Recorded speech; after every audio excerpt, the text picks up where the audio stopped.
Hello friends, welcome to study bus. जब हम top MBA colleges की लिस्ट बनाते हैं तो उसमें हमारा एक कॉलेज आता है गोवा इंस्टीट्यूट ऑफ मैनेजमेंट। इस कॉलेज के बारे में मैक्सिमम एमबीए एस्पिरेंट जानते हैं, लेकिन इस कॉलेज का एक यूनिक एमबीए प्रोग्राम है जिसका फ्यूचर बहुत ही ब्राइट है, जिसकी काफी अच्छी प्लेसमेंट्स हो रही हैं। एंड वो बच्चे जो ट्रेडिशनल फाइनेंस, मार्केटिंग, एचआर में एमबीए नहीं करना चाहते, उनके लिए एक बहुत ही अच्छा प्रोस्पेक्ट बन जाता है। तो इस वीडियो में हम लोग बात करेंगे MBA in banking and insurance की, एंड किस तरह से आपकी लर्निंग है, किन स्टूडेंट्स के लिए ये कोर्स हेल्पफुल है, किन को जाना चाहिए, वो सारी डिटेल्स आपको यहां बताने वाला हूं। So my name is Saurabh Kothari, let's start. तो सबसे पहले भाई चैनल को सब्सक्राइब कर लो एंड बेल आइकन को प्रेस कर दो ताकि ऐसी जितनी भी इंपॉर्टेंट वीडियोस हैं उनके नोटिफिकेशंस आपको मिलते रहे। तो सबसे पहले अगर हम बात करें MBA in banking and insurance, भाई फुल फ्लेजेड आपका एमबीए होता है, 2 इयर्स का कोर्स होता है। एंड ये जो कोर्स है ये उन स्टूडेंट्स के लिए जो बैंकिंग में अपना करियर बनाना चाहते हैं, जो इंश्योरेंस लेवल पे एक सीनियर लीडरशिप रोल पे जाना चाहते हैं, क्योंकि यहां पे जो आपकी पढ़ाई होती है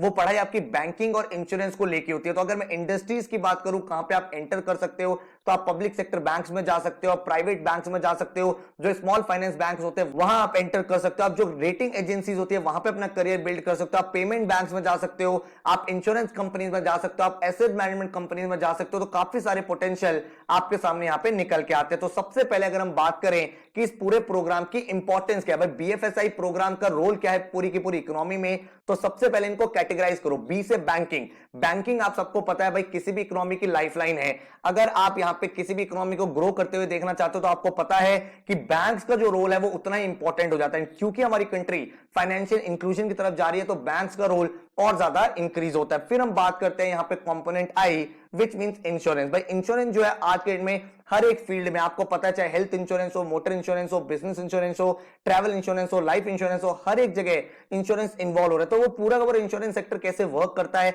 उसका फ्यूचर ऑलरेडी बहुत ब्राइट है, तो वहां पे आप ये सारी चीजें सीखते हो। तो थर्ड आपका आता है फाइनेंशियल सर्विसेज। भाई फाइनेंशियल सर्विसेज एंड कंसल्टिंग जो है वो बड़ी बड़ी कंपनीज को हेल्प करता है, किसमें, जब उनके फाइनेंसेस मैनेज करने होते हैं वहां पे, पोर्टफोलियो मैनेजमेंट में, जब भी किसी कंपनी का मर्जर होता है, एक्विजिशन होता है, तो फाइनेंशियल सर्विसेज वहां पे बहुत ज्यादा काम आता है। तो ये सारी की सारी चीजें आप यहां पे सीखते हो। तो इस पूरे प्रोग्राम का जो गोल है वो यही है कि भाई आप ये सीख पाओ कि आज की डेट में जो एकदम से फाइनेंशियल लैंडस्केप चेंज हो रहा है उसको कैसे मैनेज करना है, किस तरह से बैंक्स और फाइनेंशियल इंस्टीट्यूशन काम करते हैं। एंड पूरा का पूरा जो लर्निंग है वो इंडस्ट्री एक्सपर्ट्स के थ्रू होता है, एक्सपर्ट फैकल्टीज के थ्रू होता है, ताकि भाई आपका जो लर्निंग एक्सपीरियंस है वो बहुत ज्यादा अलग हो। तो 4 इंपॉर्टेंट चीजें जहां पे इनका पूरा पूरा फोकस एरिया रहता है। सबसे पहले एम्फेसिस, आपको जो लर्निंग है वो बिल्कुल प्रैक्टिकल होता है, एप्लीकेशन बेस्ड लर्निंग होता है। जो भी थ्योरी चीजें आपको पढ़ाई जा रही है वो रियल वर्ल्ड में कहां अप्लाई होगी, बैंकिंग सेक्टर में, इंश्योरेंस सेक्टर में, वो आप यहां पे सीखते हो। देन सेकंड है स्ट्रक्चर। भाई पूरा का पूरी ऑर्गेनाइजेशन जो होती है कोई भी, वहां पे बहुत सारे डिपार्टमेंट्स होते हैं, तो किस तरह से डिफरेंट कोलैबोरेशन में काम करना है, जो ओवरऑल स्ट्रक्चर्स है उसमें किस तरह से पूरा पूरा फाइनेंशियल इंटीग्रेशन करोगे। देखो कोई भी डिपार्टमेंट हो किसी कंपनी में, वहां पे फाइनेंस का तो रोल होना ही होना है, चाहे एचआर हो, चाहे मार्केटिंग हो, चाहे कोई भी रोल हो, तो वहां पे उसको कैसे डील करना है। उसके अलावा बैंकिंग सेक्टर को पूरा किस तरह से कोलैबोरेट करना है वो आप यहां पे सीखते हो। देन थर्ड आपका एप्लीकेशन, कैपिटल मार्केट्स हो गया, गेमिंग एप्लीकेशंस, जो बिल्कुल फ्यूचर लर्निंग है, जो आज की डेट में रिक्वायर्ड है डिफरेंट कॉर्पोरेट को, डिफरेंट कंपनीज को, वो आप यहां पे सीखते हैं। जो आपकी मेथोडोलॉजी है वो भाई केस बेस्ड लर्निंग आपकी रहती है। यहां पे आप यहां पे ये सीखते हो कि भाई जितनी भी चीजें आप देख रहे हो उनको केस स्टडीज के थ्रू आप इनेबल करते हो अपनी लर्निंग प्रोसेस को, तो वो आपको यहां पे बहुत ज्यादा हेल्प करता है। इसके बाद आप यहां पे समर इंटर्नशिप प्रोजेक्ट करोगे एंड वहां पे आप चीजों को सीखोगे। भाई जब आप समर इंटर्नशिप प्रोजेक्ट करते हो, एसआईपी अपनी करते हो, तो वहां पे आप कंपनीज के अंदर काम करते हो, आप ये सीख पाते हो किस तरह से काम करना है, कंपनी फंक्शन कैसे करती है, वहां पे क्या क्या प्रोसेसेस होते हैं, एंड उसकी हेल्प से आप भाई अपनी जॉब के लिए रेडी होते हो। तो ये आपका पूरा पूरा एसआईपी रहता है। किसी भी एमबीए प्रोग्राम में जब आप इंटर्नशिप करते हो तो उसका एक बहुत ही इंपॉर्टेंट रोल आपका रहता है, क्योंकि जो आपकी इंटर्नशिप होती है वो आपको हैंड्स ऑन प्रोजेक्ट देती है, हैंड्स ऑन एक्सपीरियंस देती है जब आप कॉर्पोरेट में एंटर करते हो। ठीक है, इंटर्नशिप्स के अलावा भी भाई बच्चों को यहां पे एनकरेज किया जाता है कि आप लोग लाइव प्रोजेक्ट में पार्टिसिपेट करो, आप भाई ऑफ कैंपस भी चीजें करते रहो, ताकि भाई आपकी जो अंडरस्टैंडिंग है एक्चुअल बिजनेस सिचुएशन की वो आप सीख पाओ। एंड जो एप्रोप्रिएट टूल्स एंड टेक्निक्स जो आप कॉलेज में सीख रहे हो, जो बीएफएस प्रोग्राम में सीख रहे हो, वो अप्लाई कर पाओ, ताकि आप बेटर सॉल्यूशन किसी भी कंपनी के लिए यहां पे बना पाओ। अगर हम इसके बाद बात करें कि क्या आपका पूरा पूरा करिकुलम रहता है इस पूरे प्रोग्राम का, क्योंकि भाई ये कोई traditional MBA in finance, marketing, HR नहीं, यहां पे अलग चीजें आप सीखोगे। तो आपको बैंकिंग पूरा पूरा सीखना है, जहां पे आप credit management, risk management, valuation system, पूरा का पूरा banking operation in and out आप यहां पे सीखते हो। सेकंड आपका इंश्योरेंस की जैसे मैंने बात करी, तो इंश्योरेंस आज के डेट में क्या हो रहा है, अगर आपने देखा हो इंश्योरेंस ब्लॉकचेन टेक्नोलॉजी की हेल्प से इफेक्ट हो रहा है। भाई ब्लॉकचेन की हेल्प से आप कहा जा रहा है कि भाई इंश्योरेंस का फ्यूचर चेंज हो जाएगा, तो वो सारी चीजें क्या डिस्ट्रप्शंस आ सकती है रियल टाइम में, क्या क्या चेंजेस होने वाले, वो सब चीजें आप सीखोगे।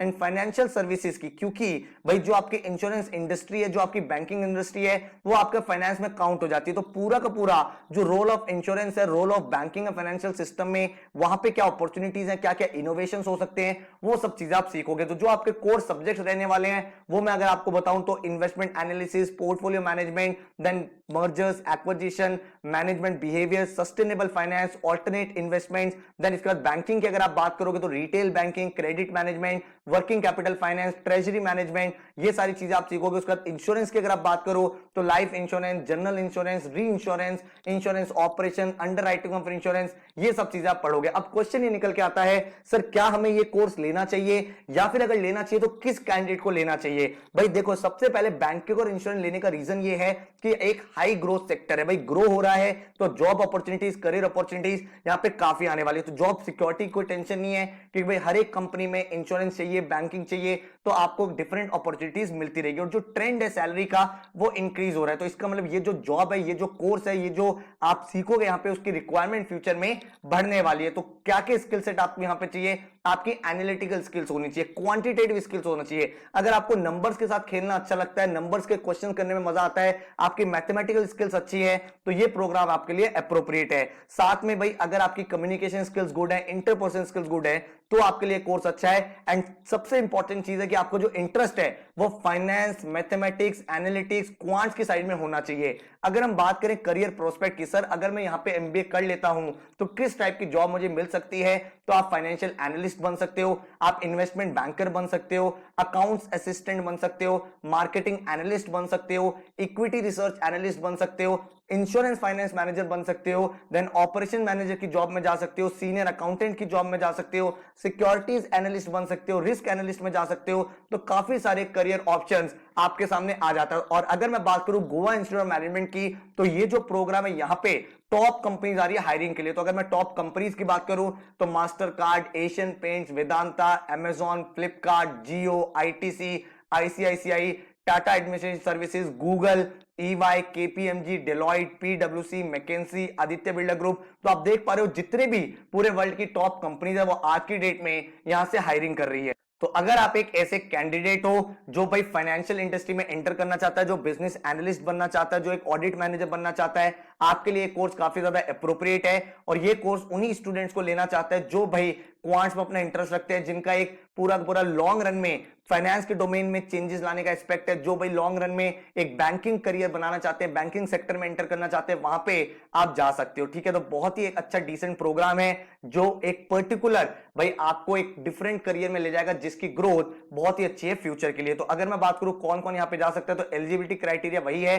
50% मार्क्स आपको चाहिए होते हैं ग्रेजुएशन में। आप यहां पे कोई भी स्टूडेंट अप्लाई कर सकता है। काफी सारे बच्चों के डाउट होता है, सर क्या ये कोर्स सिर्फ कॉमर्स वाले बच्चों के लिए? नहीं, ऐसा नहीं है, किसी भी स्ट्रीम का बच्चा यहां पे अप्लाई कर सकता है, क्योंकि एडमिशन लेने के बाद आपको यहां पे सारी चीजें बिल्कुल बेसिक तरीके से सिखाई जाएगी। 2 ईयर का रेजिडेंशियल प्रोग्राम है एंड कॉलेज आपको प्लेसमेंट सपोर्ट प्रोवाइड करता है। ठीक है, और जो इस पूरे कोर्स का फीस है that is around 18 lakh rupees, and college जो है वो 5 लाख तक की स्कॉलरशिप भी प्रोवाइड करता है। तो अगर आप सीए हो या सीएस हो या आपने सीएफए करा हुआ है या एआईसीडब्ल्यूए करा हुआ है, तो जो गोवा इंस्टीट्यूट ऑफ मैनेजमेंट है वो आपको अप टू 5 लाख रुपीस तक की स्कॉलरशिप भी प्रोवाइड कर देता है। Apart from that need based scholarship भी आपको प्रोवाइड होती है यहां पे, कि भाई कोई भी ऐसा स्टूडेंट है जिसकी जो फैमिली इनकम है वो 8 लाख से कम है, तो भाई यहां पे आपको वेवर्स मिलने स्टार्ट हो जाते हैं, यहां पे जो फीस है वो आपकी रिड्यूस हो जाती है, एंड इस तरह से आपकी चीजें चलती हैं। इसके अलावा जो फर्स्ट ईयर में टॉपर होता है उसको मेरिट बेस्ड स्कॉलरशिप भी मिलती है। तो भाई स्कॉलरशिप का प्रोविजन काफी अच्छा है यहां पे। तो अगर आपको लगता है यार मैं यहां पे करियर बना सकता हूं, तो डेफिनेटली आप इसके लिए अप्लाई कर दो। नीचे डिस्क्रिप्शन में मैंने आपको फॉर्म का लिंक दिया हुआ है, जिसके बाद आप इस कोर्स के लिए अप्लाई कर सकते हो। अगर मैं बात करूं प्लेसमेंट्स की, तो जो लेटेस्ट बैच इनकी हाईएस्ट प्लेसमेंट जो गई है that is 27 lakh rupees, and जो एक एवरेज पैकेज रहा है दैट इज 14.2 लाख रुपीज। तो आप देख सकते हो जो एवरेज प्लेसमेंट है वो भी काफी अच्छी है, एंड काफी सारे बच्चे, काफी सारी कंपनीज यहां पे एंटर कर रहे हैं क्योंकि उनको रिक्वायरमेंट है इस पूरे प्रोफाइल की, इस पूरे कोर्स की, और इसीलिए ये कोर्स आज के डेट में काफी ज्यादा बूम हो रहा है। तो अगर आपको इस कोर्स में इंटरेस्ट आया है तो नीचे डिस्क्रिप्शन में लिंक है, आप वहां पे अप्लाई कर सकते हो। कोई और डाउट क्वेश्चन है तो नीचे कमेंट कर दो, उसका भी हम लोग आपको रिप्लाई कर देंगे। So all the very best, thank you so much and take care.